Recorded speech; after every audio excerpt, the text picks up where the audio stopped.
Todavía no he hecho nada. Que no sea llegar aquí, que ya es una heroicidad, ¿no? Juntarnos a pensar ya es mucho. El juntarnos a pensar en estos tiempos de polarización tan fuerte es un acto de militancia, ¿no? De creer que realmente podemos llegar a pensar juntos, podemos llegar a crear juntos, a tejer juntos ideas. Y eso ya es mucho más de lo que quizás podamos conseguir, o el saldo del contenido, ¿no? El estar juntos, el pensar juntos, el crear juntos. Y sobre todo viendo el ámbito de la familia, y me encanta también el título del espíritu de los vínculos familiares, ¿no? Porque quizás es un poco provocativo en relación a tanta politización e ideologización alrededor de la familia. Porque efectivamente las familias están en la vida de todos nosotros, estamos inscritos dentro de familias. Y es cierto que cuando comparamos en las encuestas la familia de la opinión con la familia de la experiencia, las diferencias son bastante radicales. Mientras que cuando debatimos sobre familias desde el ámbito de la ideología, de la opinión, las diferencias son enormes y pues, serán tan diferentes como personas existen. Y existen contradicciones, disputas, rencores, resentimientos, reacciones. Sin embargo, cuando entramos a hablar de la familia de la experiencia, de la verdadera experiencia de familia, es sorprendente no solamente las coincidencias, sino también la compasión que sentimos unos por otros.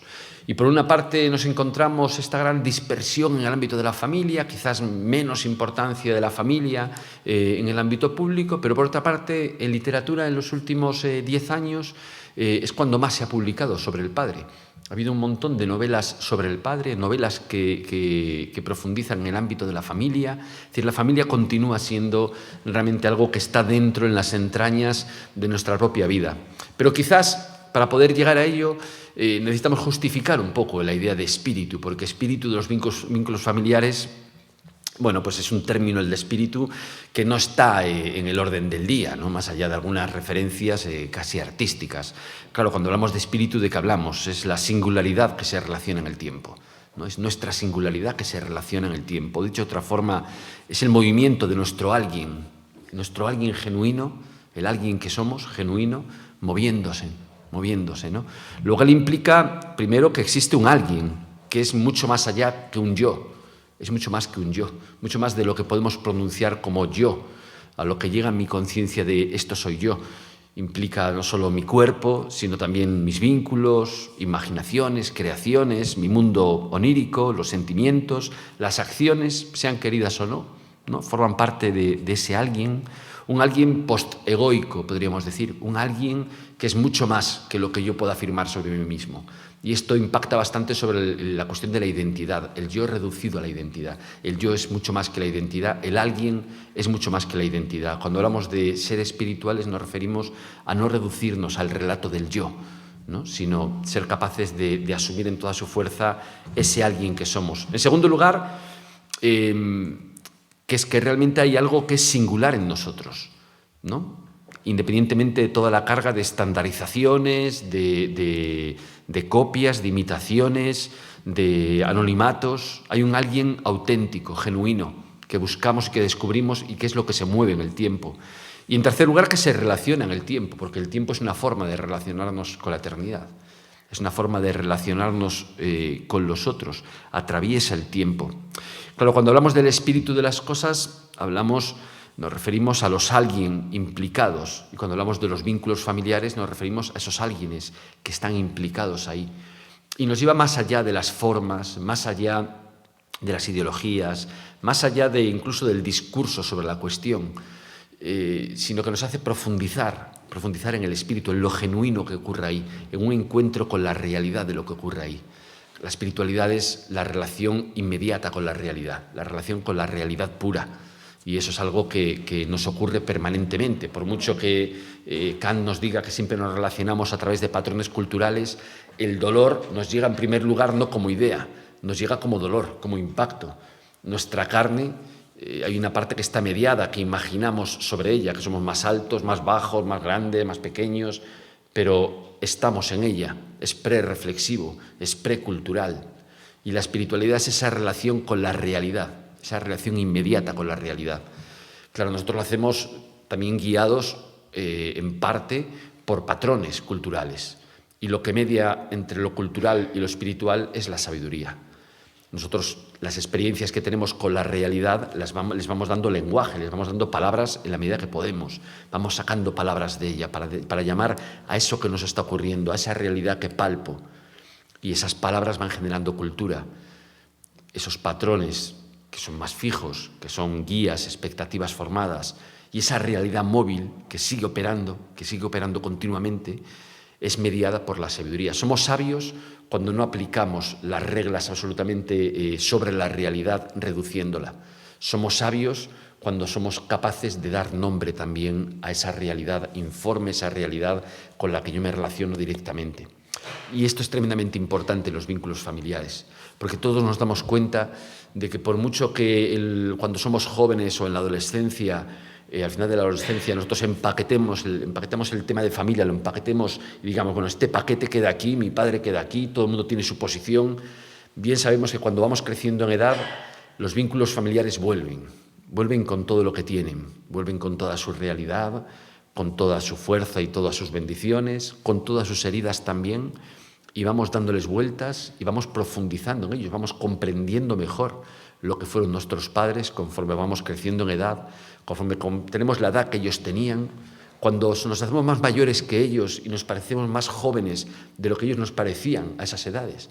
Dice, mi padre cuando yo le conocí tenía 30 años, no tenía 30, tenía 33, 34 años cuando me acuerdo de él, y sin embargo me parece más mayor de lo que yo soy ahora, de lo que yo me siento ahora, ¿no? Nos vamos encontrando con que efectivamente la familia no simplemente nos ha escrito unas páginas en nuestro pasado, sino que posiblemente las páginas más importantes de la familia, de nuestros padres, de nuestros abuelos, están por descubrir en el futuro y posiblemente están en esas últimas páginas que abriremos en la vida. Luego, por lo tanto, podemos hablar del espíritu de los vínculos familiares y a lo que estamos refiriéndonos es a eso genuino que está ocurriendo ahí, a eso que casi tiene aspecto de misterio. El misterio es un concepto, una palabra que hemos sacado de la vida civil y de la vida pública, ¿no? Que hemos cegado, le hemos puesto una luz enorme. El misterio no es aquello que no podemos saber, el misterio es aquello que solo podemos saber con la vida, aquello que solo podemos saber viviéndolo, ¿no? Y nunca podemos reducirlo a ideas, nunca podemos reducirlo a signos ni expresiones. El misterio es una forma de conocer del ser humano que le implica a sí mismo. Decía Wittgenstein, toda estructura tiene una parte de la cual esa estructura no puede decir nada. Tiene sentido, ¿no? Porque tendrías que salirte de esa estructura, de ese sistema para hablar. Pero nosotros no podemos salirnos de nosotros para hablar de nosotros mismos. Hay una parte de nosotros que es misterio para nosotros mismos, lo cual no quiere decir que no la conozcamos. Claro que la conocemos. Conocemos nuestra vida, nuestro tiempo, nuestra carne, pero no podemos ponernos por encima de ella, ser exterior y hablar de ello. La familia también tiene este elemento de misterio, un elemento de misterio que además se vincula a nuestra infancia más tierna, aquel tiempo que no estaba en nuestras manos, del que no sabemos casi nada, más que lo que nos contaron nuestros padres, que está más en la vida de nuestros padres que en nosotros mismos, pero son 3 años, 4 años que operan en nuestra estructura más profunda. Hablar de familia es hablar de las edades viviendo en nosotros. Nosotros nos incorporamos a las familias en un curso de una edad, en un curso del tiempo. Y ese tiempo continúa operando en nosotros. La familia nos lleva a vivir la infancia, nos trae a la vida, y la infancia es la recepción del todo. La infancia es, como dice la palabra, no hablas, ¿no? Infancia, no hablas, no tienes palabra.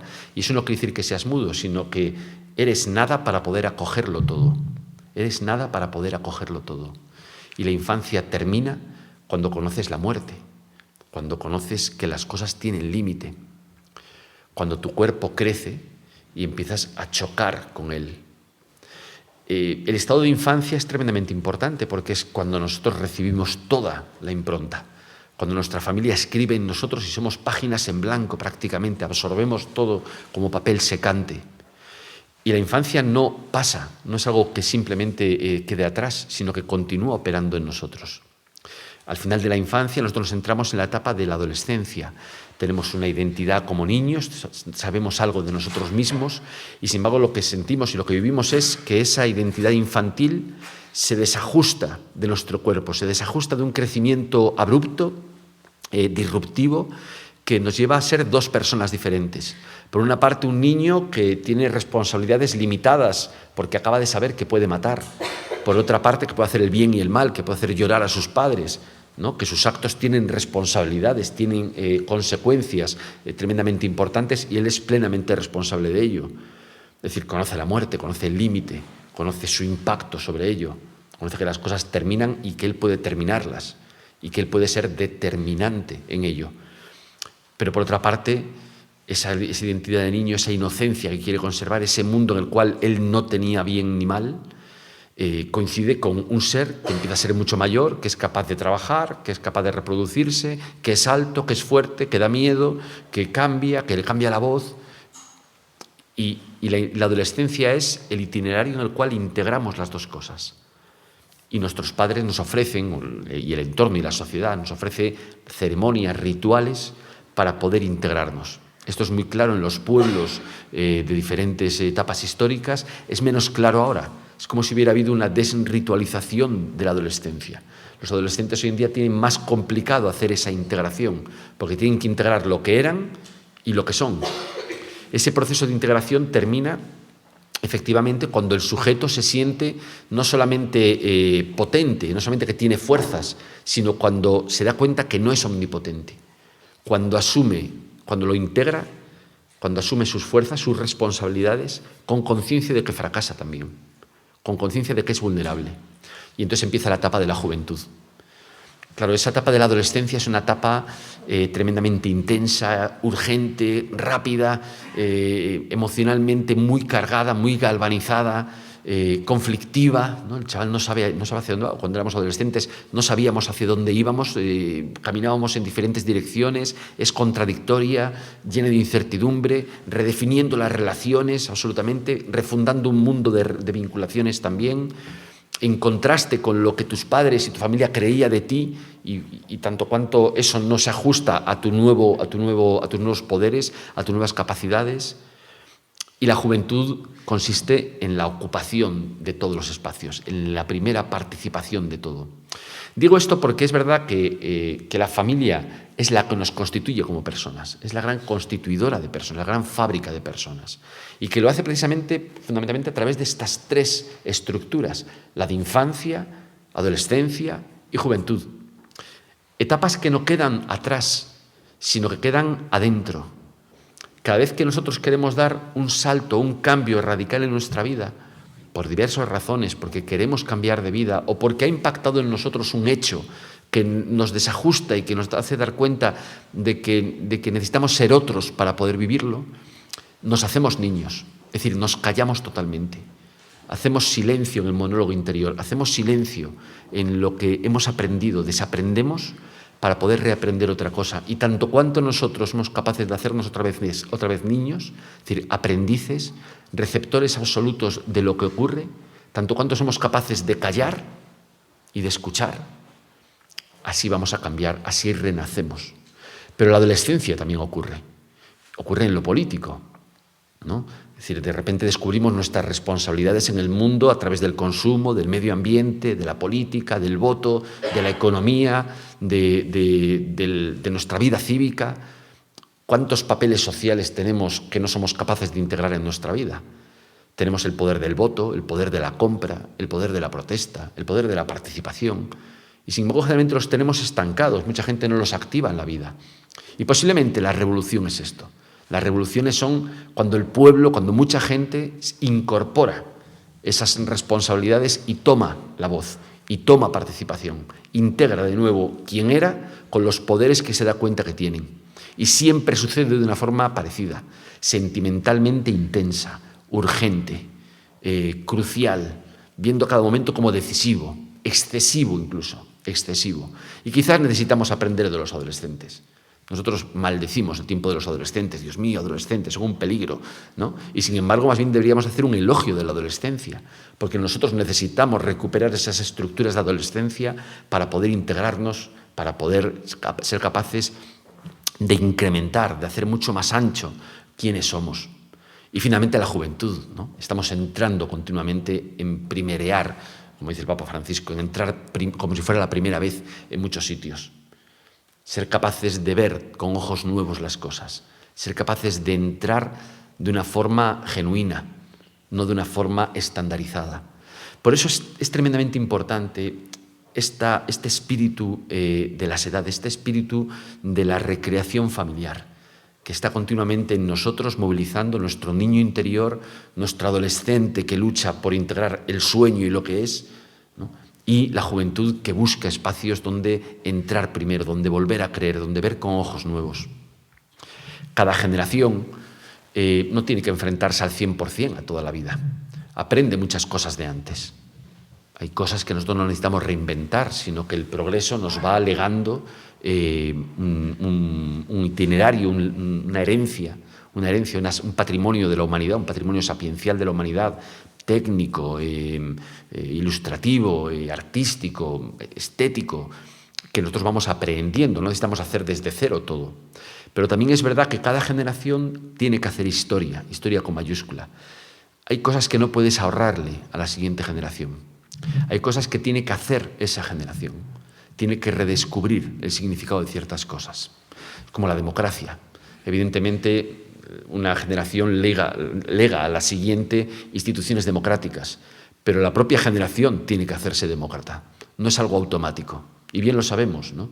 Que en cuanto nos despistamos y dejamos que esto funcione en automático, se cuela el fundamentalismo, se cuela el fanatismo y retrocedemos tiempo. ¿Por qué? Porque la generación no ha hecho su responsabilidad, no ha encontrado el reto o no se le ha transmitido el reto de que tiene que hacerse demócrata. Y hay cosas, hay dramas, los grandes dramas, que cada individuo tiene que resolver en la vida, ¿no? Esos dramas existenciales de cada persona, que son las historias muchas veces articuladas a través del ciclo vital. El ciclo vital que incluye desde que nacemos hasta que morimos, incluye los eventos fundamentales de nuestra vida. El ciclo vital que en parte es vida, individuo, sexo, edad, muerte. Estas son cosas a las que cada uno tiene que responder. Nadie te va a dar ahorrado, por mucho que te transmitan unas ideas, una doctrina. Esas doctrinas no soportan la realidad, no soportan la muerte, no soportan la propia idea de vida. No puedes quedarte encerrado en ellas. Tienes que ser capaces de traerlas, es decir, de traer la tradición y actualizarla en tu propia vida. Este es uno de los elementos también que están en el espíritu de los vínculos familiares. La capacidad de responder a estas últimas preguntas. Claro, la familia es la estructura más originaria, más universal y más estructural del ser humano. No hay ninguna que sea más originaria, más estructural, más universal. Y además con una gran diversidad. Fijaos que cuando nosotros vemos la condición humana, nos preguntamos por la condición humana, la familia aparece en primer lugar. Y aparece en primer lugar con una fuerza cada vez mayor cuando lo observamos desde la perspectiva de la paleoantropología, ¿no? De los orígenes del ser humano. ¿Por qué nosotros somos humanos? ¿Qué es lo que nos hace humanos? ¿Cuál es la singularidad humana? Está muy vinculado a la familia. Nosotros nos ponemos de pie y ese erguimiento lleva al estrechamiento de la cadera, ese estrechamiento de la cadera lleva a que el niño tenga que nacer antes. Nosotros como seres humanos somos 9 meses más o menos feto dentro de nuestra madre y somos 9 meses feto fuera de nuestra madre. Ese primer año es un primer año prácticamente fetal, en el que nosotros no tenemos independencia. Nuestra altricialidad, es decir, la dependencia del otro, es extrema.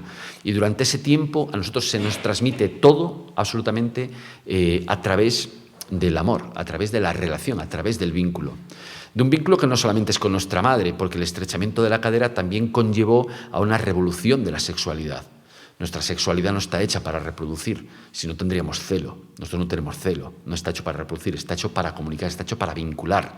Empezando porque toda la sexualidad, cuando se estrecha la cadera, se frontaliza. La sexualidad animal es una sexualidad posterior, la nuestra es frontal. Solo los orangutanes tienen sexo frontal como nosotros, y eso porque están en los árboles y al final acaban haciendo muchas combinaciones distintas. Pero de una forma sistemática, como patrón preferencial, la relación es humana, la frontalidad es humana. Todo el ser humano se frontaliza, ¿no? Dejamos de tener el atractivo posterior de las nalgas y se generan pechos. La única función del pecho es ser nalga, es la única, no tiene relación con la lactancia. Es más, nosotros nos facializamos. en toda la evolución de los primates, llevó a la separación del hocico del labio, con lo cual nosotros podemos mover los labios de una forma independiente. Mi braco de Weimar no es capaz de mover el labio superior, ni siquiera apenas el belfo inferior, ¿no? Nosotros somos capaces de tener movimiento labial. Y ese movimiento labial y esa facialización, esa singularidad facial del ser humano es algo único. No hay ningún animal que tenga la diversidad facial que tiene el ser humano. Siempre lo pensamos, decimos, bueno, nos parecemos distintos, pero supongo que los pingüinos emperador, cuando están todos juntos ahí en el hielo y en el frío, también se parecerán distintos unos a otros. Efectivamente lo son a través de los olores, a través del sonido, pero no a través de la facialidad. Nuestra variación facial es una variación que explica la singularidad. Y esa facialidad llevó a la aparición de la caricia y del beso. Lo único que explica que nosotros hayamos perdido el pelo en todo el cuerpo es la caricia. Nosotros estamos hechos para acariciar, nuestros cuerpos están hechos para acariciar. No dice, bueno, pero tenemos cuero cabelludo. Sí, pero nadie tiene relaciones sentimentales frotando el pelo contra el pelo de otro. Acaricias el pelo del otro, pero nadie dice, vamos a acariciarnos un poco las dos cabelleras. Y eso todavía no lo he visto dentro de todas las parafilias que hay, ¿no? Pero no lo he visto. Es cierto que quizás lo más característico del ser humano es el beso. Y ese beso significa reconocimiento. Significa que nos vemos uno al otro. Es interesante los estudios de Arzuaga y de todo el grupo de Atapuerca, junto con los estudios de Tomasello en Berlín, del Instituto de Primatología, donde afirman que la monogamia fue pareja a la hominización. Es muy interesante, porque nosotros hasta los años 70 creíamos que al principio había una indistinción de relaciones sexuales de todo el mundo con todo el mundo y que poco a poco esto fue tomando forma en torno al año 13.000 con el asentamiento en Siria y en Kiev, la creación de asentamientos, había que transmitir las tierras y las casas, entonces apareció un patrimonio y se necesitaba un matrimonio, ¿no? Se necesitaba una familia más reducida en la que se identificara quién es el heredero legítimo y a partir de ahí fue continuando y de repente en el medievo aparece el amor cortés y el amor aparece después, ¿no? Como si el amor entre la gente fuera algo moderno. Y la verdad es que no es moderno, cada vez se ve más la importancia del amor en el origen del propio ser humano. Claro, lo que ocurre es que no solamente nos encontramos ese vínculo de transmisión con esa fuerte altricialidad entre la madre y el hijo, sino que hemos sido programados para que el padre también esté cerca. Estamos programados biológicamente, ¿no? Y se monta un triángulo, lo que es el triángulo primordial, ¿no? Donde hay un padre, madre e hijo. Las posiciones pueden ocuparlas. El padre murió cazando un mamut. Bueno, pues lo ocupa el padre, o lo ocupa el abuelo, o lo ocupa una abuela. Pero la figura de esa terciariedad, ¿no? De tu madre, dentro de la que estabas, otra persona que es convocada a esto, que es vocacionada, es llamada a esto, ¿no? Y tú se convierte en un triángulo que es lo que explica la hipersociabilidad, lo que explica la hipersociabilidad que llevó al crecimiento de nuestro cerebro. Dice Tomasello, después de siglo y medio de investigación, lo que necesitamos encontrar es cuál fue la razón para que emergiera un cerebro tan diferente, para que diera un salto el cerebro. Y la conclusión que tienen en el ámbito de Berlín, que es el instituto más importante del mundo en primatología y en orígenes del ser humano, lo único que explica esto es la hipersociabilidad. Claro, no una hipersociabilidad basada en el número de gente, porque entonces las hormigas serían listísimas, ¿no? No basado en que para cazar tiene que coordinarse, porque entonces los lobos serían listísimos, sino una hipersociabilidad que viene de esa complicación, de esa profundidad relacional que existe en ese triángulo, donde el hijo tiene una relación con la madre en la que él ha sido interior a la madre, una relación con el padre o con la figura paterna o con la segunda figura, una relación con ellos dos, es decir, él es frente a esa sociedad y él es alguien distinto, y una relación de nosotros, que nos incluye a los tres.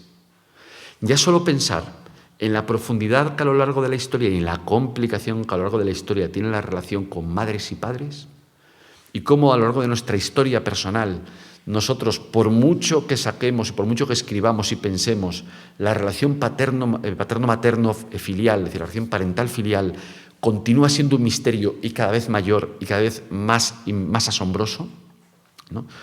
Nos explica la complicación sociable, la complicación de socialidad que tuvo que haber para realmente poder explicarnos este tipo de relación. Claro, no solamente era una relación, sino que la clave del ser humano no es que tuviera una parte afectiva y una parte cultural, porque cultura también tiene los bonobos, ¿no? Con los carrizos en los que mezclan, o las cañas con las que meten en los termiteros y sacan las termitas y se las comen como si fueran algodón de azúcar, ¿no? Claro, eso unas bandas de bonobos lo tienen y otras no. Se transmite a través de un patrón comunicado, por tanto tienen cultura. Lo nuestro es diferente a la cultura. Lo humano no es naturaleza o biología más cultura, es biología más cultura más algo, o algo diferente, ¿no? Claro, la clave del ser humano es que el amor es el saber y que el saber siempre es relacional. Es un vínculo que sabe, es un amor que sabe y es un saber que ama. Está integrado. Todo lo que nos transmiten, por supuesto, en nuestra primera infancia, no es que esté impregnado afectivamente, no es que emocionalmente esté galvanizado, tenga una valencia, es que es interior a la relación. Y nuestra forma de conocer es una forma que siempre lleva a que nos relacionemos. Es diferente de OpenAI, la inteligencia artificial esta a la que hacemos preguntas, ¿no? No se relaciona. Entonces preguntas, bueno, ahí está, y va respondiendo de una forma estandarizada. Nosotros incluso cuando hacemos una fórmula matemática nos implicamos en ella, porque el trabajo es la transformación de algo implicándonos nosotros en ello. Aunque el resultado nos parezca muy objetivo, está lleno de intencionalidad, está lleno de belleza, está lleno de bien, está lleno de verdad también. Todas las verdades tienen forma de encuentro. Entonces, realmente pensamos la verdad como una forma de doctrina o como una forma de sentencia, como si fuera una fórmula. Pero, ¿y si la verdad tuviera forma de bien? ¿Y si la verdad tuviera forma de amor? Claro, esto es lo que nos lleva a ver el vínculo familiar en su máxima, yo creo que en su máxima profundidad. ¿Por qué? Porque el ser humano no es meramente una evolución, por supuesto que es una evolución, ¿no? Pero no es meramente una evolución continua, sino que hay un salto disruptivo, hay un salto de discontinuidad, como en matemáticas, ¿no? Cuando saltó de aquí a aquí. Claro que hay una función que puede explicar esto, ¿no? Pero hay un salto cualitativo. Y un salto cualitativo que no es meramente una singularidad mamífera, sino que es capaz de relacionarse de forma muy diferente con sus alguien, con los otros. Pero no solamente con los otros, sino también con las cosas. Y las cosas empiezan a estar todas vinculadas y todas integradas en una relación con alguien. Cuando estamos aquí no meramente ocupamos este espacio, sino que este espacio queda teñido, queda incorporado a nuestra forma de relacionarnos. Y es claro en el hogar. El hogar no es solamente una habitación, no es solamente una estancia, es una estancia amada, es una estancia significada. Y esa capacidad para significarlo todo, para integrar las cosas, ¿no? Que se ve en la capacidad para integrar a los animales, ¿no? En nuestra vida, para vincularlos, nos lleva a que todo es recreado desde esa relación de amor del hombre. Es decir, que las cosas no solo tienen un nivel energético de relación, sino que además hay relaciones minerales, hay relaciones biológicas, botánicas, animales, hay relaciones biológicas y hay relaciones de amor. En conclusión, el amor es la estructura más profunda del cosmos. Y el ser humano no meramente es una cosa que existe y ya está, sino que el cosmos ha descubierto en lo humano, o ha dado en lo humano, como diría Zubiri, ha dado de sí, ha dado en lo humano, una estructura de todo el universo. Una estructura de todo el universo. Y esto es lo que se juega y esto es lo que descubrimos dentro de esos vínculos familiares tan primarios, tan originarios, tan estructurales en nuestra vida. Porque además nosotros en ese amor y saber somos capaces de concebir el todo y la nada, somos capaces de concebir lo absolutamente otro.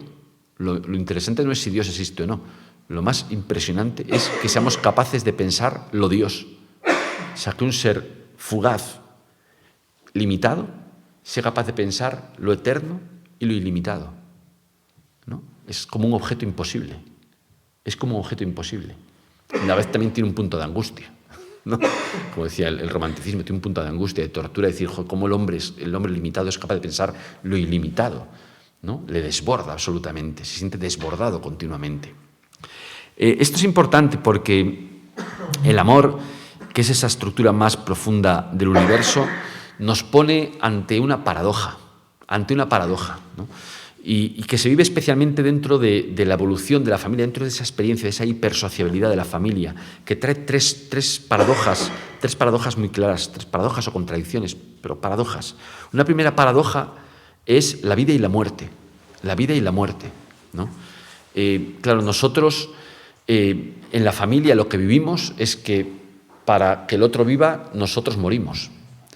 Nosotros nos hacemos individuos. O sea, en la vida misma, la materia de la vida, se hace individuo como una estrategia de vencer a la muerte, para puentear a la muerte. La vida, o sea, la individualidad aparece cuando nosotros, en vez de prolongar la materia, una unidad de materia todo el tiempo, nos sexuamos con otro y producimos un tercero en el que continúa la vida. No continúa el bios, continúa el zoe, continúa la zoe, ¿no? La zoe griega, la vida en su término más absoluto, la especie continúa, la vida continúa. Esa estrategia de el sexo con otro, es decir, de la alteridad, de juntarnos dos y entregarnos en el otro, es lo que programa el que nosotros somos individuales y lo que hace que muramos. Es decir, nosotros nos entregamos para que otro tenga vida. Pero además no es algo que simplemente esté en la estructura del sexo, de sexo, individuo y muerte, sino que lo vivimos cotidianamente, en la familia.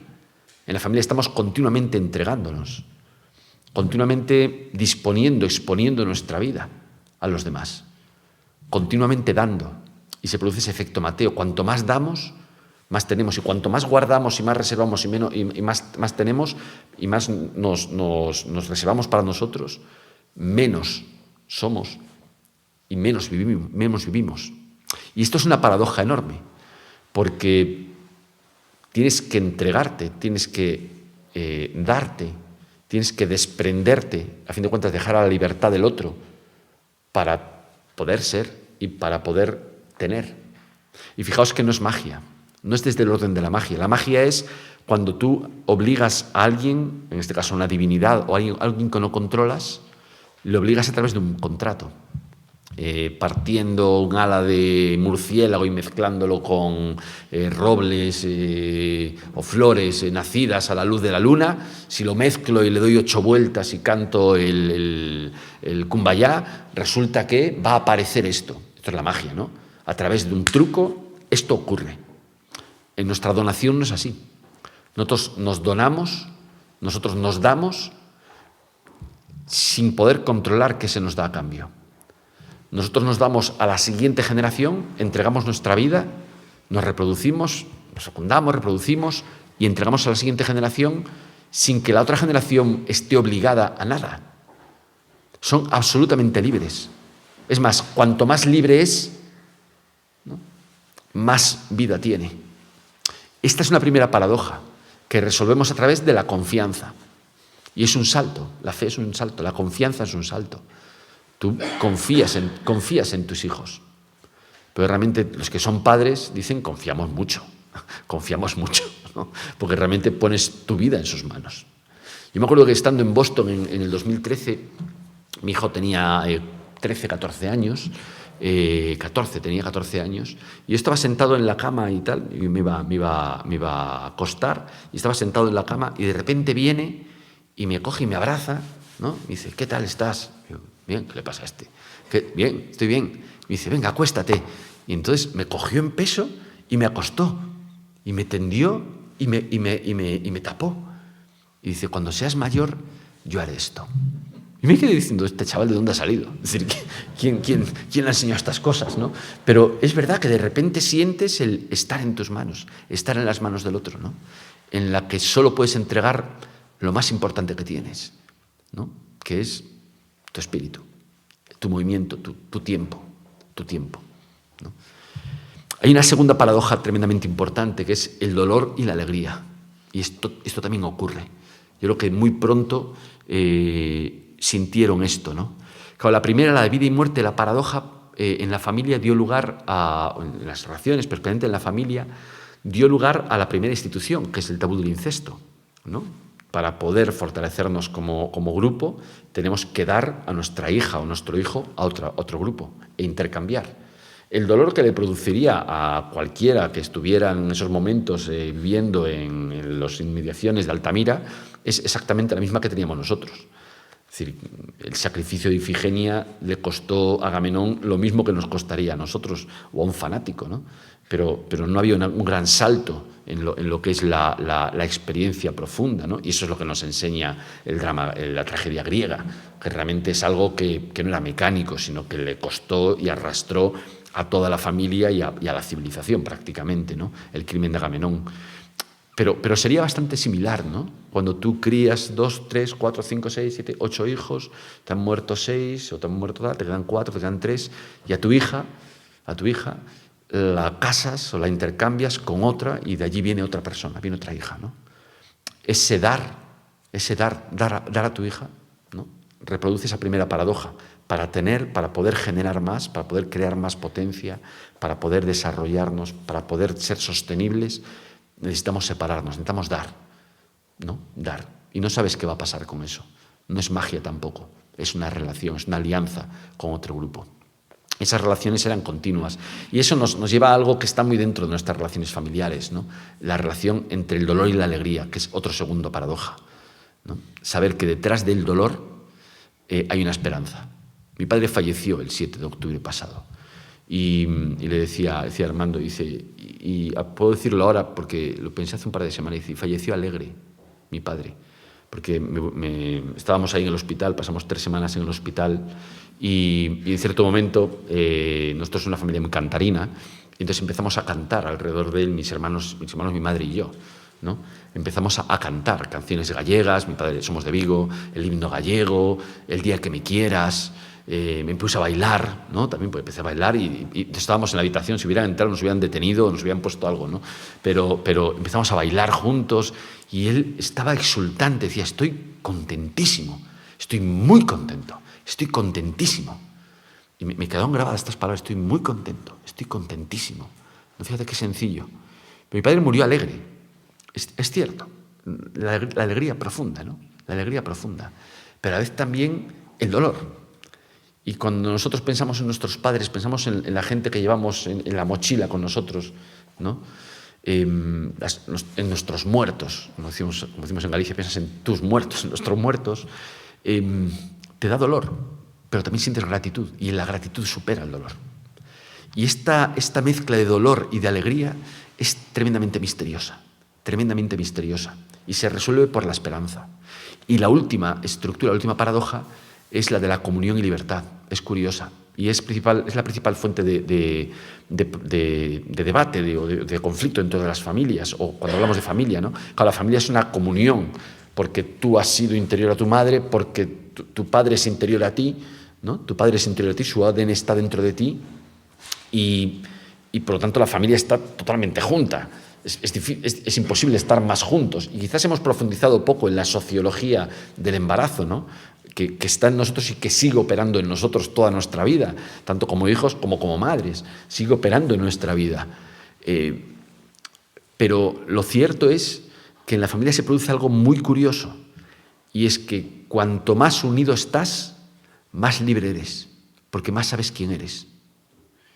Porque tú eres tanto cuanto eres amado. Tú eres único porque eres amado. Esto es lo que nos hace únicos, es que somos amados y bendecidos. Somos llamados por otro. No nos hacemos únicos por autoafirmación. Esto es como los Lelutiers, ¿no? Cuando aquella de Domingo Díaz de Carreras, que dice que llegó a Cuzco y entonces se puso en medio de Cuzco y fundó Cuzco en el centro de Cuzco, ¿no? Pues esto es lo mismo, ¿no? De repente nosotros somos alguien, pero en la adolescencia nos ponemos en el centro de nosotros mismos y decimos, quedo fundado. Y digo, estás fundado en el centro de ti mismo, ¿no? Que ya eras alguien, ya eras mucho, ¿no? Ya lo eras casi todo. Pero esto es importante, ¿por qué? Porque comunión y libertad forman una paradoja en la que estamos continuamente trabajando, ¿no? Nuestros hijos y nosotros tenemos que ser cada uno únicos, y a la vez cuanto más realizamos nuestra vida, cuanto más fecundos somos en el mundo, cuanto más generamos cosas en el mundo, más unidos estamos.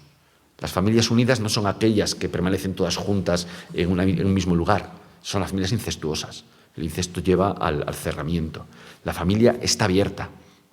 Lo singular de la familia no es la regla ni la coacción, al revés, es la aventura. Es sacar al hijo fuera, es salir como pareja fuera. Porque cuanto más yo soy, más únicos somos como grupo. Si no, somos copias del mismo, ¿no? Reproducimos al padre, todos somos como el padre o como la madre. Entonces eso no es un nosotros, eso es un yo, eso es narcisismo. Claro, comunión y libertad es algo que solo soluciona, es una paradoja que solo se soluciona con amor. La primera con confianza, la segunda con esperanza, la tercera con amor.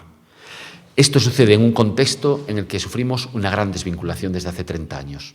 Desde hace 30 años el hipercapitalismo, el neoliberalismo, ha entrado a través del trabajo y del consumo en nuestras vidas y ha acabado inoculado dentro de nuestras relaciones más próximas. Y por lo tanto, esto no va contra la familia ni contra las relaciones padres-hijos, esto va contra cualquier tejido comunitario. Cualquier tejido comunitario en el contexto del hipercapitalismo es individualizado, es egoizado, ¿no? Y es llevado a su relativización. Y esto produce un gran malestar en la gente. Hay una gran epidemia de abandono. Nos sentimos abandonados. Muchos por la familia, muchos por nuestras parejas, muchos por nuestros padres que están todo el día trabajando y todo el día metidos en dinámicas de distracción, ¿no?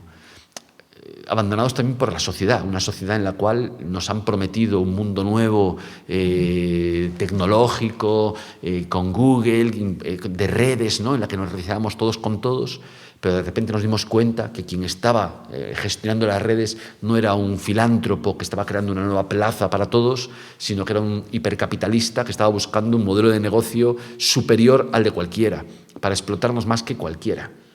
Y esto es lo que ha llevado a que Seattle haya establecido una demanda contra Meta y contra Instagram, por ahora solo contra ellos dos, por parte de todo el sistema educativo de Seattle, que son 50.000 personas en 100 escuelas. Y ahora mismo ya, 2 semanas después, se han sumado 100 sistemas educativos más, sistemas municipales más de Estados Unidos. ¿Por qué? Porque la gente está siendo explotada y está siendo alienada. Y tiene un mecanismo de adicción. Y tendrán que responder por ello, por el aumento de depresión y por el aumento de adicciones de la gente y por la gente que se hace daño a sí misma, ¿no? Claro, termino ya. Esa egoización, ese abandono genera heridas. Y esas heridas no quedan fuera de la familia, porque no tenemos claro el origen. Se inocula dentro de la familia, pero no se inocula como algo externo, como una lanza que viene desde fuera, sino que nos lanza a unos contra otros. Nos hace hacernos daños unos contra otros. Fijaos los barrios. Cuando hay un barrio en miseria, cuando hay un barrio con una exclusión extrema, la gente no sale del barrio todas las mañanas o todos los domingos y dice vamos a destruir el barrio de Salamanca. La gente lo que hace es romper su propio barrio. Rompe su barrio, rompe la familia, genera violencia intrafamiliar, rompe su propio cuerpo, desgarrándolo, ¿no? Con pinchazos, haciéndose heridas o metiendo toxinas que le hacen alterarse. Es decir, la familia queda retorcida por el capitalismo, porque la familia es el principal estorbo para el capitalismo, para que gastemos sin límite, para que hagamos de nuestra vida una dependencia de máquinas tragaperras. Lo único que te quita de la máquina tragaperra es tu hijo. Me acuerdo que de pequeño mi abuelo se enganchó a las máquinas tragaperras, vivíamos juntos, y mi madre me enviaba al bar de abajo a que fuera por el abuelo. No me acuerdo que ahora, lógicamente. Entonces iba allí y le quitaba de la máquina, abuelo, vámonos, vámonos. Y el abuelo, pumba, pumba, pumba. Dice, no, tira, echa tú. No, yo no, abuelo, vámonos, vámonos. No, esto es lo que está ocurriendo. Las familias se van deformando y van perdiendo capacidades. Vamos perdiendo capacidades frente a nuestros hijos. Ganamos otras en conciencia. Hay oportunidades y hay riesgos. Pero ciertamente vivimos en una gran distracción. Creemos que vivimos en una gran depresión y en realidad no estamos deprimidos, estamos distraídos. Y ciertamente al final acabamos enfrentando dentro de los propios vínculos conyugales, de pareja, unos contra otros, porque se nos somete a un doble mandato. Voy a terminar ya. Y lo establece muy bien Ulrich Beck y su mujer Elisabeth Gersbein, ¿no? Dice, en realidad estamos bajo un doble mandato. Tienes que alcanzar el amor de tu vida el amor capaz de tocar el cielo y a la vez estar pendiente por si viene alguien que es mejor, ¿no? Para que te compense más, que te dé más capitales, capital relacional, capital simbólico, capital... Estamos continuamente haciendo el cálculo, pero vivir calculando es difícil cuando en realidad la primera ley es la ley del dar, la ley de la entrega. Es difícil, ¿no? Necesitamos formar una sociedad nueva y esa sociedad nueva se inspira, sin duda, emana de la familia, ¿no? Un mundo más fraternal, generaciones que tengan una relación entre ellas que sea paterno-filiales, ¿no? De cuidado, de donación, de herencia del otro, de continuar la vida. Y también una ciudad de extraños, ¿no? Una ciudad en la que vivimos la familiaridad de los extraños, en la que nos encontramos un extraño y no tenemos miedo de él, ni intentamos generar una frontera, ni una identidad opuesta, sino que somos capaces de acogerlo, ¿no? Y la figura de Abraham es muy interesante, como acoge a los 3 extraños. Esos 3 extraños no pasaron a ser parte de la familia, no sabía ni quién era. De hecho, era tan raro que acabaron pensando que eran ángeles. Bueno, esa capacidad para relacionarnos entre extraños, gente que nunca nos vemos y que a lo mejor algunos de nosotros no nos volvemos a ver en la vida, no nos pongamos tristes, es así, pero sin embargo en ese momento, ¡pah!, has hablado, ¿no? Como cuando se produce el milagro, ese momento extraño que estás en el autobús y 4 personas hablan entre sí, o vas a ver una película y te quedas mirando hasta el final y te das la vuelta y ves a una persona y dices tú, esto bien la película, ¿verdad? Esos momentos como extraordinarios. O cuando salíamos a aplaudir a las 8 de la tarde todos los días durante la pandemia. De repente los extraños pasaron a ser familiares. Lo cual no quiere decir que estableciéramos una relación ya permanente con ellos, no, con cualquier extraño. Sabemos que el dolor y la alegría está permanentemente en nosotros y en las familias porque son paradojas, somos objetos imposibles. Pero, como decía Nacho Vargas, entre la nada y el dolor, elijo el dolor. El dolor de la vida, el dolor del amor, la santidad. La santidad. Porque la familia está muy ligada a cuál es el horizonte aspiracional del ser humano. ¿Es la dicha? No, porque en la vida hay mucho de desdicha. ¿Es la felicidad? Hombre, si lo ampliamos mucho, pero yo cuando moría mi padre no estaba feliz. Yo no estaba. La alegría, si la elevamos mucho, la sublimamos mucho, sí, pero la dignidad, ya, pero la dignidad es como un elemento como casi ideal, ¿no? Es una idea, hay algo más allá. El tiempo convertido en amor es la santidad. La santidad es el tiempo convertido en amor. El alguien genuino que hace el amor tiempo, ¿no? Que llama cada segundo, que llena cada segundo de tiempo, de eternidad, ¿no? Porque gran parte de la vida es fugaz, pero sin embargo todo lo amado es eterno. Muchas gracias.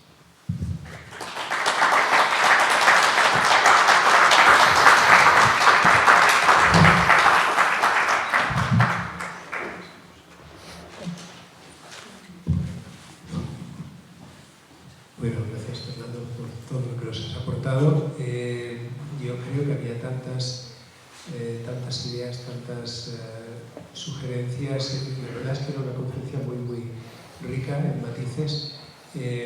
Ahora es el momento que vamos a dedicar a compartir un poquito. Yo os pediría, voy a ser aquí quien modere esto, que primero que si tenéis algún comentario o alguna pregunta, pues que sea lo más posible para dar tiempo a otras personas y luego que no repitáis la pregunta, es decir, que no sea, digamos, la misma persona preguntando preguntas más y más, sino que demos espacio a todas las personas posibles en la audiencia. Entonces, ¿quién se quiere lanzar a la piscina? Vale. Ha comentado usted, es que me ha llamado mucho la atención lo del triángulo, cuando ha comentado el triángulo, y la complejidad que puede ser la razón del salto cognitivo de a lo mejor del ser humano. Entonces, digo, la pregunta sería, entonces las familias monoparentales en las que los chicos se crían solo con una parte, realmente lo sufren de alguna forma importante los chavales en su desarrollo. Y eso por un lado. Y otra cosa que también quería comentar es los años estos que ha mencionado, en los que no recordamos de la niñez, los primeros años, si no los recordamos, si no forman parte de nuestros recuerdos, de nuestra memoria, influyen realmente en nuestra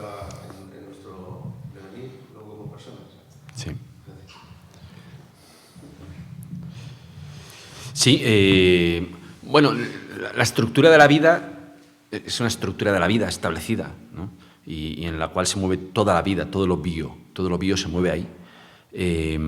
Es que hay dos sexos diferentes, ¿no?, que se combinan para crear un tercero, y esos dos sexos diferentes, que se han individualizado como diferentes, mueren, ¿no?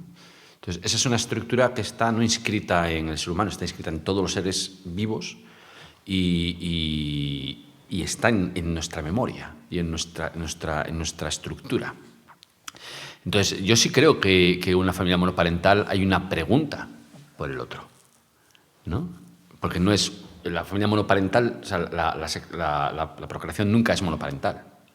Siempre hay una pregunta por el otro. Pero bueno, también es la pregunta del otro. En Galicia tenemos tantos muertos marinos, cuando hay tanta viuda, que es la pregunta por el otro, ¿no? O tanto, en Galicia es la región del mundo, junto con Irlanda, con más hijos naturales, ¿no?, con más bastardos, decía antes. Más hijos naturales, claro, por la migración. Cuando sois 3 millones y pierdes uno, hay hijos naturales por todas partes, ¿no? Entonces, claro, la pregunta por el otro, la pregunta de Marco, ¿no?, por el otro, es siempre importante. Entonces, puede ser operacionalizado de forma diferente y, de hecho, ha dado lugar a gran parte, a muchas cosas en literatura, ¿no?, la pregunta por el otro, ¿no? Y sí, ciertamente, cuando hay una adopción también te preguntas por el otro. No solamente es un triángulo con tus padres adoptivos, sino hay una pregunta por la familia biológica, aunque nunca vayas a conocerla. Hay una figuración, hay una fantasmática de esto. Entonces, sí, estructuralmente hay una fantasmática. Claro, hay una fantasmática, aunque solo tengas una madre, aunque mi sobrino, por ejemplo, es hijo póstumo, ¿no? Mi sobrino, mi primo, era hijo de mi tío. Pues le llamo sobrino porque me llevo 45, 46 años con él, 47 años con él me llevo. Pero, sin embargo, él está siempre preguntando por su padre. ¿Y mi padre cómo era? Y yo le cuento, ¿no? Pues mira, mi tío, tu padre, era así, era así, era así. Su pregunta es progresiva, porque hay parte de tus rasgos que se parecerán. Y al final, esa estructura permanece. Eso no quiere decir que genere traumas, no necesariamente, pero hay una pregunta y un triángulo con el que tú te relacionas, sigues relacionándote, ¿no? Y esto ya sé que es un poco contracultural, porque parece como que está diciendo, no, entonces una familia monoparental no puede crecer el chaval igual que una familia. Bueno, es que el ser humano tiene tal diversidad, tal maleabilidad, tal versatilidad, que se producirán muchas cosas diferentes, ¿no? El hijo de una viuda genera un tipo de persona, y otro hijo de otra viuda genera otro tipo de persona. El hijo de una viuda es la isla del tesoro, y la otra viuda es crimen y castigo. Depende de la viuda, depende de la relación, depende de quién sea el otro, depende de quién hablen de tu padre, depende de la relación de esa monoparentalidad con otras figuras familiares que a lo mejor hacen esa parentalidad. Es muy frecuente en el mundo musulmán, por ejemplo, sí me he encontrado chavales que están sin sus padres, pero que sus tíos hacen esta figura de paternidad aquí, de cuidado, ¿no? Y el chaval lo asume y dice, no, mi tío es mi padre lateral, o sea, tengo una relación parental con él. Y por lo tanto, tú proyectas ahí y a veces tiene mucho más papel que tu padre, ¿no? Entonces, es de una complejidad extraordinaria la familia, porque si solamente entre esos tres ya hay la complicación a la que Freud nos asomó un poquito y nos quedamos con el vértigo absoluto, imagínate en cuanto se complica un poco, ¿no? Por una ausencia, por una sobrepresencia, ¿no? Es decir, padre divorciado o madre, sí, personas divorciadas, y la madre tiene una nueva pareja. Y tú vives con la pareja de tu madre, que es tu padrastro, en cierto modo, pero tú tienes tu padre activo también, al que le ves cada 2 semanas. Realmente la complejidad es muy interesante, ¿no? Dices tú, bueno, entonces tiene que ser uno de ellos. No, es que no va a ser uno de ellos. Es complicado. Es complicado y puede dar lugar a muchas cosas, ¿no? Puede dar lugar a que te despistes, puede dar lugar a riqueza, puede dar lugar a muchas cosas, ¿no? Sea lo que sea, va a suceder en lo más hondo de la persona. ¿No? Y si lo que hay es una gran alianza de cuidado de la persona, pues evidentemente también tendrá su parte de riqueza junto con las rupturas que tenga, ¿no?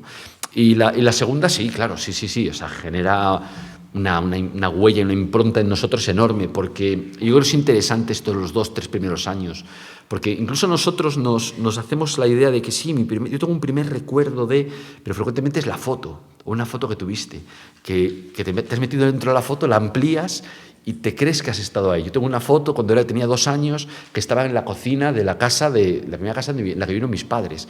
Y yo tengo la idea de haber estado en esa cocina. Pero no, es que tú has habitado la foto y la has tridimensionalizado y te has creído dentro de la foto. Somos lo que nos han contado. Pero, sin embargo, pese a que no somos lo que nos han contado, ese tiempo queda liberado de nosotros, casi como el tiempo de sueño, ¿no? No podemos dar cuenta de él, pero si no somos nosotros. Ha dejado una huella en nuestro cuerpo. Y nuestro cuerpo habla de esos 2 años. Y lo que somos habla de esos 2 años. Y la confianza que tenemos, toda nuestra vida habla de esos 2 años. Tiene una importancia clave para la evolución psicológica, ¿no? Y ya no me refiero solamente a la psicología evolutiva, al propio cuerpo, ¿no? Yo fui ese niño y yo soy ese niño. Entonces, sí, yo creo que nos habla de esa idea del alguien, ¿no? ¿Quién soy? Yo soy alguien, soy un alguien singular. Puedo definirme de una forma ahora, puedo definirme de una forma después, puedo tener una conciencia de mí, pero que el alguien supera al ego es cierto. Y se demuestra por esos años primeros, por muchas cosas que hacemos que no controlamos y porque dedicamos 8 horas al día en la que nos entregamos con una confianza ciega al sueño. Y cuando soñamos, somos nosotros. Soy yo. Eso es yo.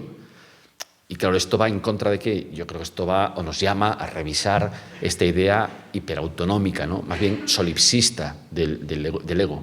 Estamos excesivamente egoizados. Y además es solipsista, esta autonomía del yo. El yo se dice, el yo se basta, soy el dueño de mí.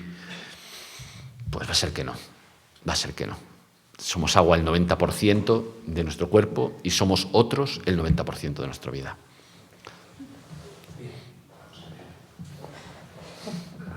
Bueno, ante todo agradecerte de corazón a tus palabras.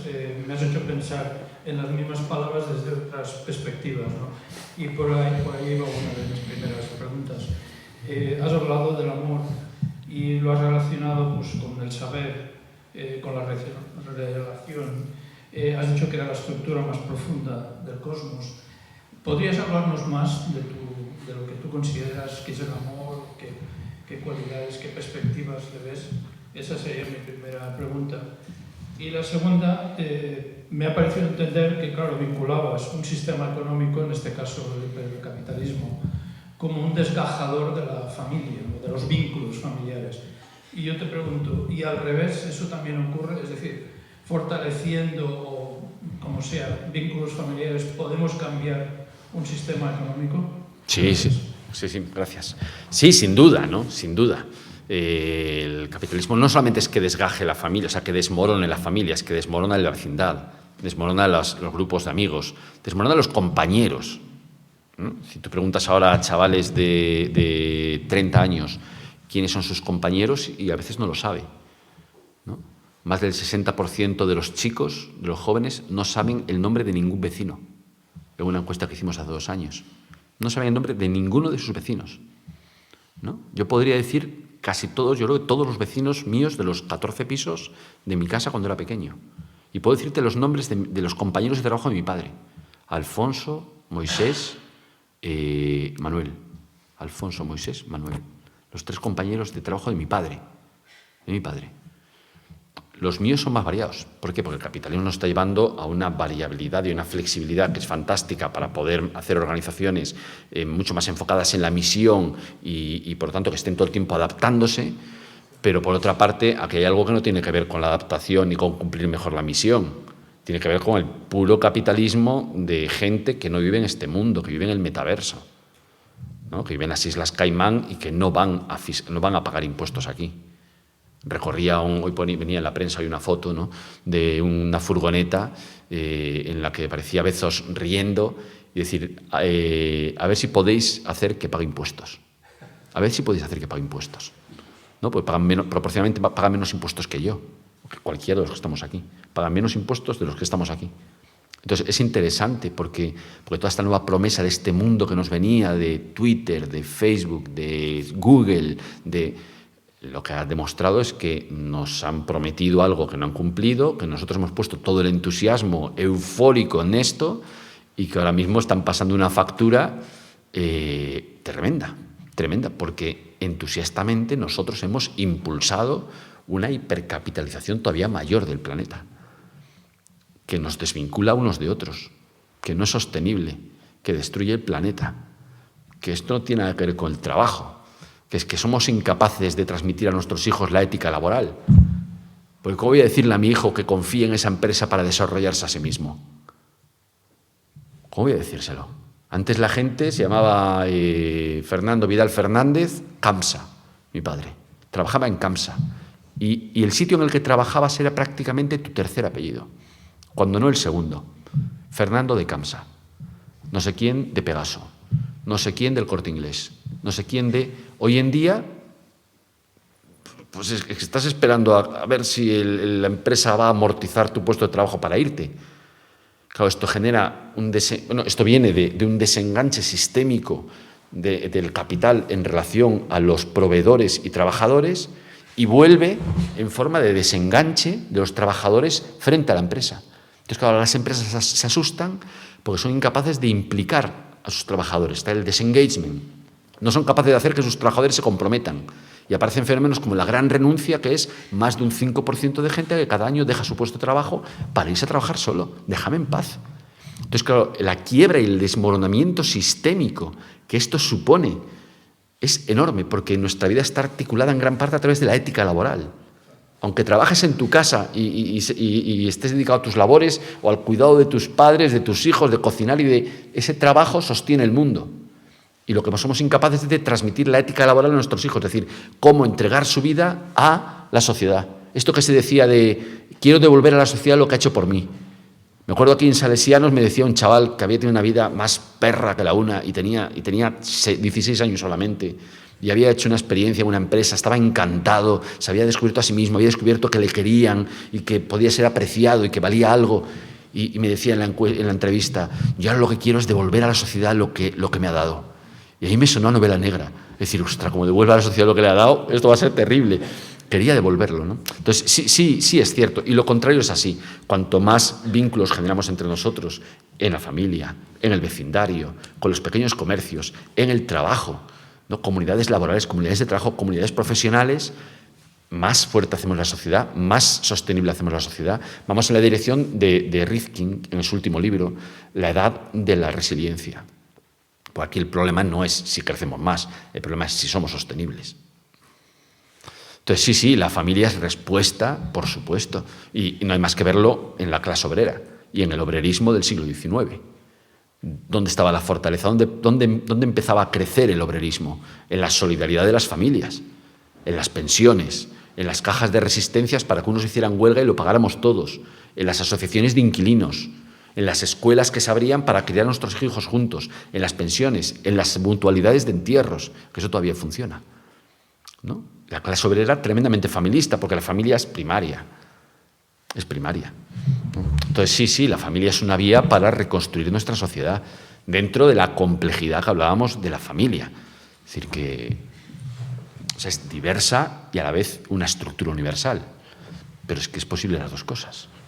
Hay muchas novelas sobre la maternidad, pero la maternidad es una estructura, con variaciones, con diferentes cantos, trágicos, cómicos, dramáticos, jazz, tango, pero es una relación.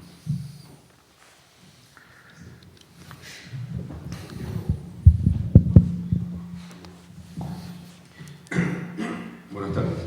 Primero, dar las gracias por la magnífica conferencia. Yo tengo varias preguntas, a ver cómo puedo sintetizarlas. La última, bueno, voy a empezar por la última, siguiendo el hilo de lo que usted acaba de decir. Me ha parecido ver que decía usted que en Seattle se está modificando un poco este hipercapitalismo que producía un cierto abandono, ¿no?, de la familia. ¿Por qué cree usted que no se puede hacer o no se haga en España o en Europa y en España? Y esto viene a la siguiente pregunta, el enlazo. ¿Por qué está tan denostada la familia en general en las sociedades modernas? Y bueno, le hago las otras dos, si me permite, y termino.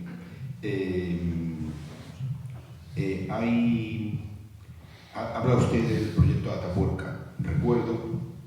Recuerdo que vi una entrevista una vez de José María Bermúdez con Iñaki Gabilondo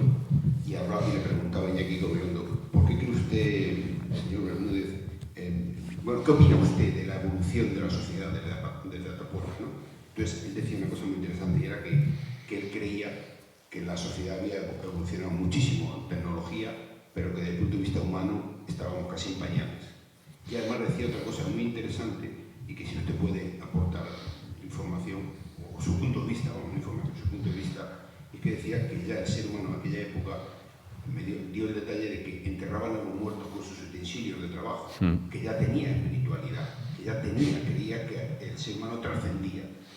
Bueno, nada más, es algo con esas. Sí. En España en concreto, ¿por qué nuestra comunidad no se activa frente al capitalismo? Yo creo que por dos razones principales. Una primera, porque nosotros confiamos en nuestra vida mediterránea. O sea, la gente no sabe qué es ser español. Si decimos aquí, ¿qué es ser español? Empezaremos a debatir. No, ser español es tal cual. Pero lo que estamos todos de acuerdo en qué es ser latino y mediterráneo. O sea, todos tenemos de acuerdo y nos entra la sonrisa de la calle, el bar, la terraza, la familia grande, la paella. Es decir, hay una serie de elementos que dices tú, eso de lo que tienen envidia los americanos, ¿no? Eso, la familia. Entonces nos sentimos tremendamente fuertes como latinoamericanos, como latinos y como mediterráneos, ¿no? El problema es que eso está amenazado de muerte. Este es el problema. Primero, porque le hemos dado forma a las ciudades para que no sean mediterráneas. Hemos hecho 3 grandes ciudades en el norte de Madrid, San Chinarro, Montecarmelo, Las Tablas, que no tienen plaza. O sea, van en contra incluso de los dictámenes de Felipe II. Las plazas están metidas dentro de cada urbanización, pero no hay plaza. No hay plaza. Si os fijáis, las nuevas urbanizaciones no están concebidas como plaza. Aquello que hacíamos cuando llegamos a Honduras, que decía Guatemala, decíamos Antigua, una plaza, la catedral, el gobierno civil, no sé qué, no sé cuánto, y alrededor de aquí todo. Y ahí se junta la gente y monta el jaleo y eso ha desaparecido. Entonces, estamos programados para la soledad. Y nos extraña que un 20% de la gente esté sola. Y decimos, ¿cómo es posible esto en España? En Inglaterra lo entendemos, pero ¿por qué tenemos la misma tasa de soledad que en Inglaterra? Si aquí nos encanta el mundo mediterráneo. Bueno, porque estamos suponiendo que somos más mediterráneos de lo que somos. Y en segundo lugar, relacionado con esto, porque no tenemos sociedad civil. Tenemos mogollón de empresarios en España, mogollón de empresarios. Tenemos un montón de pequeños empresarios, gente que abre todos los días su bar y lo mantiene. El problema es que no tenemos escala y no tenemos cuerpo intermedio. Es como una pirámide social que entre la base, que es de una vida extraordinaria, amical, callejera, de pequeño comercio, pequeño bar, minifundista, de familias, tal, y la cúpula, el gobierno, no hubiera nada. En otros sitios sí, en otros sitios hay cuerpos intermedios. Nosotros tenemos un 19% de tasa asociativa ahora. Hemos perdido 1/3 de todo el tejido asociativo desde el 2008 hasta el 2019, en 10 años. La crisis hizo que 1/3 se fuera afuera, se acabará, desaparecieron. Entonces, tenemos una sociedad civil incapaz, por lo tanto, la energía que tenemos abajo no somos capaces de transmitirla, ¿no?, como si fuera una máquina, hacia arriba, y por eso estamos tan politizados, porque no hay cuerpos intermedios. Por eso, esto que hacéis aquí es extraordinario, porque lo hace muy poquita gente, pero juntarnos a pensar algo juntos, no a hacer mítines, sino a reposar, ¿no?, a pensar, a meditar juntos, a hacer una introspección seria de las cosas, ¿no? Y cada uno habremos entendido lo que sea, pero esto es difícil de encontrar en nuestro país. Es que es difícil de encontrar en nuestro país, es escaso. Entonces, yo creo que esta es la segunda cuestión de por qué el hipercapitalismo avanza tanto.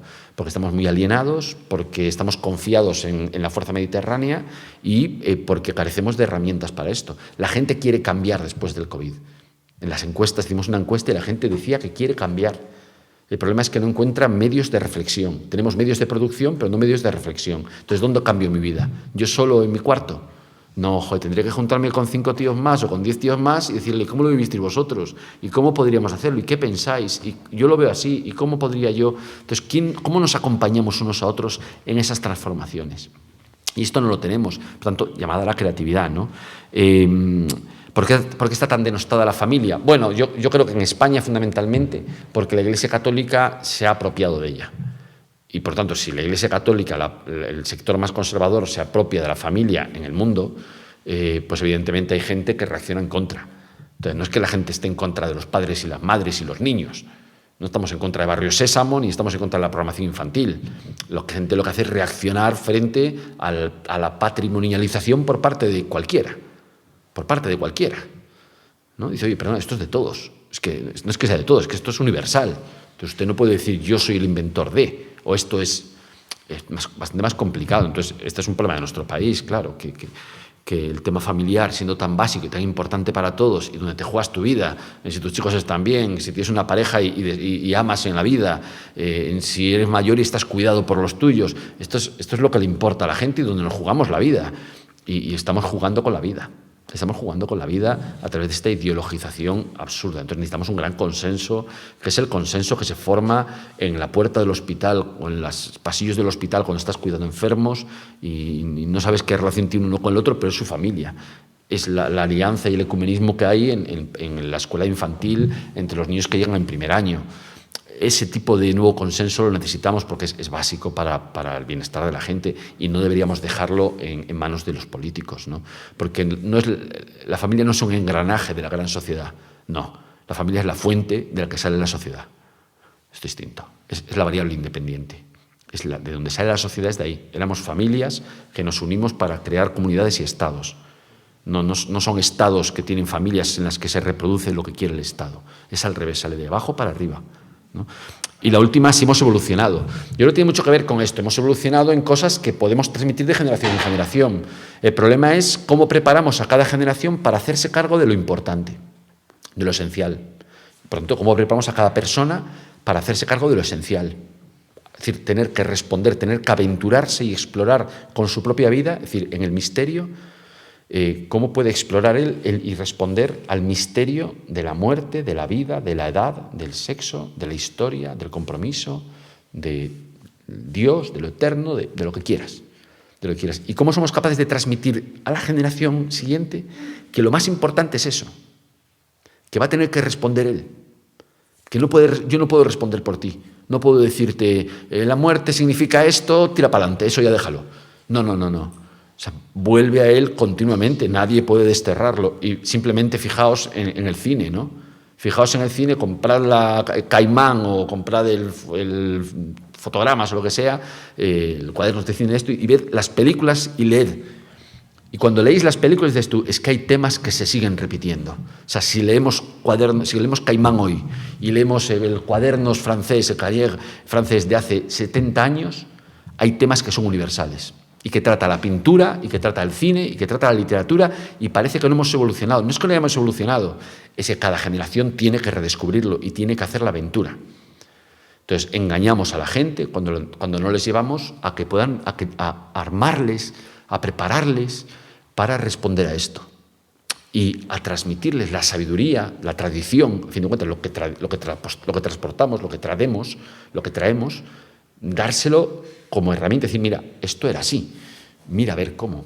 Entonces, cuando nosotros no transmitimos a la gente Moby Dick y les damos el móvil a los 9 años para que se metan en Instagram, pues tú mismo.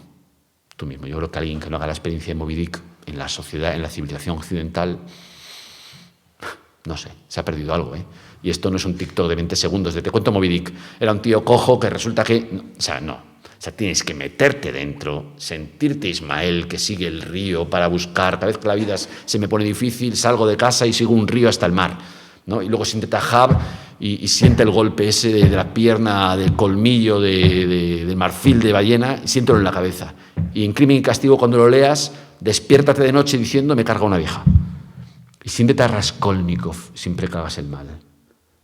Claro, es que estamos prescindiendo de gran parte, pero vamos, de un porcentaje enorme de nuestro patrimonio sapiencial para entregar todo en rupias. En rupias, entiéndeme, en calderilla.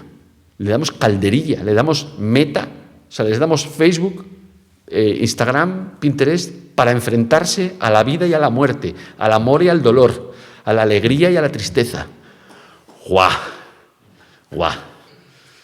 Y fijaos lo que pasa hoy en día, ¿no? Es decir, cuando tú ves la sección de literatura, cuando tú ves el mundo editorial, en el que afortunadamente han aparecido muchas editoriales pequeñas, está dividido ya. La ficción, cuando se habla de ficción no se habla de 100 años de soledad, se habla de los bestsellers, es decir, de esos productos hechos con 2.000, 3.000 palabras.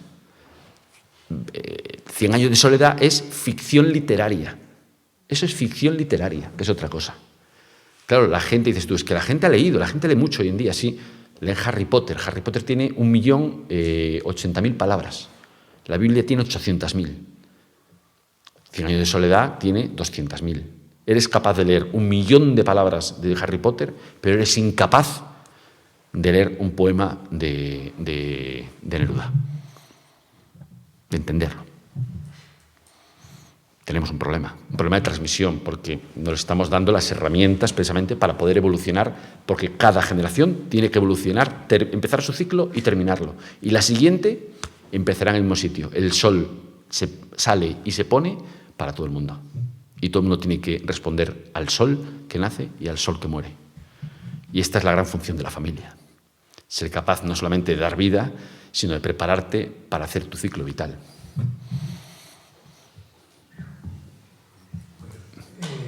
Nos vamos acercando a la hora de cierre. No sé si hay una pregunta, quizás la última persona.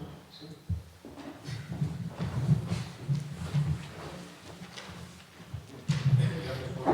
Y me ha parecido bastante interesante. Gracias. Quería preguntarte si, de la misma forma que el niño tiene como referentes el padre y a la madre, en esa apertura que comentabas como cualidad de la familia y para sacar al niño hacia afuera, si, digamos, el conflicto que tiene el adolescente no es buscar también un padre y una madre en el exterior, y de ahí viene todo esto que comentas del Facebook, de la hipercapitalización. Sí, el problema es que hemos desprogramado la adolescencia. La hemos desprogramado. Es decir, la gente tiene pocas oportunidades bueno, tiene muchas oportunidades, pero practica poco, encuentra poca relevancia en hacer el periodo de adolescencia, que es breve y que lleva a la integración, y que genera una prueba y genera un fracaso. Entonces, esto que hemos visto y que está en las máscaras del héroe, que está en Star Wars, que está en los Masái, que está en todos los lados, es complicado hacerlo, porque metemos a los chavales en un mundo simulado, ¿no? Yo cuando estuve en África, hace años, estuve con los Masái en una aldea, porque los jesuitas tienen una pastoral con Masáis y me metí ahí, me llevaron allí. Y vi cómo salían los grupos a cazar el león. O sea, los chavales de 14 años con sus lanzas, ahora ya no cazan uno cada uno, cazan en grupo uno, ¿no? A cazar el león. Y yo me quedé así diciendo, ostras, ¿y a nuestros chavales qué reto tienen adelante? Porque el reto de la adolescencia es la vida y la muerte. ¿Y a nuestros chavales qué reto tienen? ¿Qué tienen que hacer? ¿No? Están envueltos en una especie de placenta pegajosa, ¿no? Que les ponemos para hiperprotegerles. Pero la hiperprotección es peor que el mayor autoritarismo que conozcamos. Porque frente al autoritarismo, el sujeto reacciona y dice no. Pero frente al envolvimiento, nos metemos dentro de una balsa de melaza de la que no salimos. Entonces, el problema no son los adolescentes, el problema es que no haya adolescencia. Ese es el problema. Que no acabemos de integrar nuestra vida y de integrar lo que somos y con quién somos y para quién somos. Yo creo que ese es el problema. Y por eso te encuentras dentro de la empresa gente que tiene planteamientos absolutamente narcisistas. Y planteamientos que dices tú, pero santo Dios. O sea, ¿a qué nos estamos enfrentando aquí? ¿No? O pensamientos muy depredadores, absurdos, depredadores, o pensamientos puramente mágicos, o se sienten omnipotentes, ¿no? Y sienten que la competitividad lo es todo y que son tanto cuanto sean capaces de ganar más y más ellos. Generan muchos problemas dentro de la empresa, dentro de cualquier organización y, por supuesto, en cualquier familia, ¿no? Entonces necesitamos, aunque sea tarde, ese elemento de Peter Pan es cierto, necesitamos ser capaces de hacer funcionar la adolescencia. ¿Y cómo lo hacemos? Exponiendo a la gente a la vida real. A la vida real. Claro, ¿la gente busca un padre y una madre fuera? No, lo que pasa es que los chavales están continuamente halagados. El capitalismo se ha hecho capitalismo de identidad. Nosotros ya no compramos zapatillas de deporte porque necesitemos unas zapatillas de deporte. No las compramos sencillamente por placer. Y porque dices tú, es que me gusta comprar zapatillas. Yo lo valgo, ¿no? Es lo de leal. Porque yo lo valgo. Me compro unas porque yo lo valgo. No. Tú tienes un capitalismo de identidad que te dice que tú eres Nike. Y que, por tanto, cada vez que salga algo Nike, tú lo compras por entrar en comunión con Nike. Y cada vez que sale un móvil nuevo de Apple o de Samsung, me es igual, tú lo compras porque yo soy muy Samsung o yo soy muy Apple. Y cada vez que vas a Decathlon, las familias quechua, que las familias todas que llevan aquí el quechua, pues van y compran material, ¿no?, que está hecho para durar durante 20 años o 10 años, pero lo compras igual para ponerte de moda y para vivir o para irte a la montaña un día de otoño para poder soportar temperaturas de 20 grados bajo cero. O sea, te compras unos materiales brutales para... ¿Y por qué? Porque somos muy quechua. Igual que la gente iba al Corte Inglés y sentía placidez en el Corte Inglés. Entonces, ¿cuál es el problema? El problema es que el consumo está todo el tiempo halagándonos. Todo el tiempo halagándonos. Y halagando nuestra identidad, diciendo quiénes somos. Y de repente llegas a la universidad y llega un profesor que te dice: he suspendido al 45% de la gente. Hoy he suspendido al 45%. Y dices tú: no me molas, porque no me estás halagando. Dice: no, ya, es que yo tengo que halagarte, tengo que formarte, que es otra cosa. Pues es tan interesante ese artículo, que es tan polémico, ¿no?, el de Os estamos engañando, de este profesor granadino, ¿no?, buscadlo, os estamos engañando. ¿Por qué? Porque en realidad la universidad ha pasado a tener clientes, no discípulos, y no buscamos la verdad. Si tú dices en clase: ¿para qué está hecha la universidad? Para amar la verdad. Tú dices: tú, estamos en una universidad jesuita de verdad. O sea, para lo que pareces un fanático. Parece como que... ¿Acaso es para otra cosa la universidad? O sea, nos hemos vuelto locos, era para esto, ¿no? Para buscar la verdad, por el amor al saber. Por amor al saber. Entonces aquí es donde creo que tenemos un problema, ¿no? Y el problema no es de los adolescentes ni de los jóvenes, que hay gente joven súper interesante. Al revés, se están creando minorías cognitivas literarias que trabajan y que se ponen alrededor de Poe, y que se ponen alrededor de la poesía, etcétera, etcétera, ¿no? El problema es que nosotros hemos proyectado eso, están programados por nosotros, eso es lo que le hemos legado. Entonces el problema no es que el chaval esté enganchado a la máquina, el problema es tuyo que le has enganchado a una máquina. Este es el problema. Cuando sentimos insatisfacción hacia la siguiente generación, en realidad sientes remordimiento por ti mismo. Por ti mismo. Dicho esto, los videojuegos están genial, las redes en su medida están bien, todo es proporcional, ¿no? Pero tenemos un problema serio. Tenemos un problema cuando hay un 35,5% de niños y jóvenes en España que demuestran rasgos de depresión. Son de los datos de la semana pasada, ¿no? Y la media de enfermedad, de trastorno psicológico en España es 14,5 años. Y ha aumentado la depresión infanto-juvenil en un 25%. Y de repente tú preguntas en clase cuántos TDAHs hay, cuántos trastornos de hiperactividad y atención hay, y es la mitad. Entonces, tenemos bastantes señales, además de 355 suicidios, pero tenemos bastantes señales de que hay algo que se nos ha ido. Ha aparecido un artículo este fin de semana en La Vanguardia que se llama Concentración, escrito por un tío del mundo de empresa, que es interesantísimo. Porque el problema es que podemos programar a la gente, podemos hacer que la gente, que los chavales jóvenes, mi hijo es súper digital y tal, ¿no?, sean capaces de crear una empresa con un coreano, un australiano y un uruguayo en su garaje, ¿no?, y a través de un videojuego. Pero no somos capaces de ponernos ante ese cuadro y quedarnos callados esperando que nos dé su mensaje. Y el problema es que casi toda nuestra cultura está codificada así. Y además no admite ser codificada de otra forma. Entonces hay una estandarización cultural que nos impide leer la diversidad de medios estéticos que hemos sido capaces de alumbrar el ser humano. Y si no somos capaces de leer la diversidad artística, es que no somos capaces de leer la diversidad humana. Aquí está el peligro. Por eso la familia es tan única. Y esa paradoja de que tu madre es una madre, a fin de cuentas, tu madre y todos aquí decimos madre y todos somos nuestra madre y nos reímos cuando hablamos de madres, ¿no? O de suegras, nos reímos más todavía, ¿no? O de hijos, nuestros hijos también eran... Pero sin embargo, cada uno tiene un hijo a su modo, tiene un hijo singular. Cada uno es únicamente amado, es amado como un único. Y eso es lo que le hace único. Entonces, esa paradoja es la que necesitamos aprender para la sociedad, ¿no? Todos somos únicos. Nosotros no queremos ser una sociedad igualitaria. Nosotros queremos una sociedad en la que todos seamos igual de únicos. Es diferente a ser todos iguales, ¿eh? Bueno, yo creo que es la hora. Yo daros las gracias a todos por haber venido esta tarde. Si tenéis alguna cosita personal, a lo mejor ahora en el ratito que vais a estar por aquí lo podéis preguntar. dar las gracias a Fernando por haber Nada, visto es un placer estar aquí en Espacio Ronda. La verdad, yo creo que hemos aprendido un montón y bueno, uno de los elementos aquí es la esperanza, ¿no? Es decir, todo Sí. esto vamos a dar caña, ¿no? Bueno, es que es irreductible. O sea, si hubo Auschwitz y de Auschwitz hemos logrado llegar aquí, puede pasarnos cualquier cosa que está garantizado Exacto. que el ser humano florece. Vamos, es imparable, es irreductible el ser La humano. revolución está en marcha. El amor es irreductible. Vale, entonces daros las gracias a todos. Le damos un aplauso entre todos. Vale.